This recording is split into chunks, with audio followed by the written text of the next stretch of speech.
Success, guys, is a very, very lonely road, man. Very few people are willing to endure the pain, the sacrifice, the due diligence to be successful. It's an uphill battle. And along that road, you're not gonna see too many friends. You're gonna see your shadow most often. You gotta trust in the heart of hearts, inside what you're doing, what you believe in is a worthy cause, a winnable fight. See, the thing is, for many people, they've tried the same path you're on, and they failed. As you walk this journey, you're gonna see carcasses all over the place of people that didn't quite have it. That should inspire you, because you got further than that person and that person. But you're not looking to get further than them, you're looking to finish. How do you know you're on the right path? Where do you go to ensure that? Do you talk to your neighbor? No, you don't talk to him. I'll tell you about the neighbor, guys. That neighbor's gonna come in, man, and if you're a little chubby, a little overweight, you'd be like, hey man, I'm thinking about doing a routine, man, and getting a training program where I lose some weight. He's gonna encourage you at first. He said, yeah, you should. Basically insulting your ass, and you're fat, and you need to lose some weight. That's never support, it's negative shit. Oh, you should lose some weight. So then you take his advice, and you start training, you start doing something, you start to get in shape a little bit, maybe at his level. Then all of a sudden he's gonna start asking questions, his tone's gonna shift, especially as you get in better shape than him. Then he's gonna start talking shit. Because what happens now, guys, is that your success is like a spotlight shining down on their missed opportunities. Success, many will love you for it. The majority will hate you.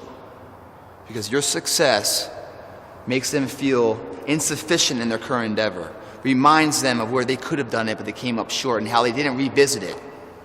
Where they went at it and failed, and failure is what stood. They never revisited it again. The difference between a winner and a loser, the failure is there every single time. It's just the winner gets back up and does it again, until it goes his way. So now you're down that path and you're all alone. How do you know you're on the right path? How do you know what you're doing is in the right direction? If you're wondering if you're on the right path, look at the small things of life. How do you do them? When you wash your car, you spend an hour washing your car. You finish washing, you put the hoses and everything away and the brushes, and you come outside to look at the job you did, but you notice a spot's missing. What do? Do you re-grab the hoses, pull it all out, and finish the job right, or do you say, you know, it's good enough? And it's good enough. Because the thing about good enough is we don't know if it's enough. Until the nth hour, the final hour, and everything's on the line. That's when we find out if it is enough. And if we come up short, man, doesn't that suck? I promise you guys, if today you never say good enough, tomorrow you'll always have enough. What I'm saying is the character of who you are. It's not the title that makes you, it's not the success that makes you. The character defines the success, defines the fame, and it starts right there. Championships aren't won in the theater of the arena. They're won in the thousands of hours in the training room, in the labs, in the 5 a.m. runs, and it's raining, when everyone else is sleeping. That's when it's won. The heart of a champion is a light switch that's always on. It doesn't go on and off when someone's watching. It's constant. It's how you look at something. If your name's attached to it, that you do it right, the best of your ability every single time. If you're dusting your countertops, do you dust around the picture frame, or do you pick the up and dust the entire thing? Do the job right or don't do it at all. That's the same person who has his hand raised on the podium one day. Same motherfuckers. How you hold yourself in the small things of life. Build the character winning blocks of the things that we're remembered for. I see them as one and one the same, guys. It begins right now with no one looking, man.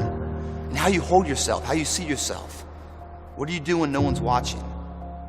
If you do it then, I guarantee you'll be doing it when everyone's watching. How do you not burn out? How do you stay true to the course when that course could be 5 years, 10 years? How do you stay true to the path, man? Well, there's a real quick answer to a very complicated question. You don't burn out mentally because you always burn out physically.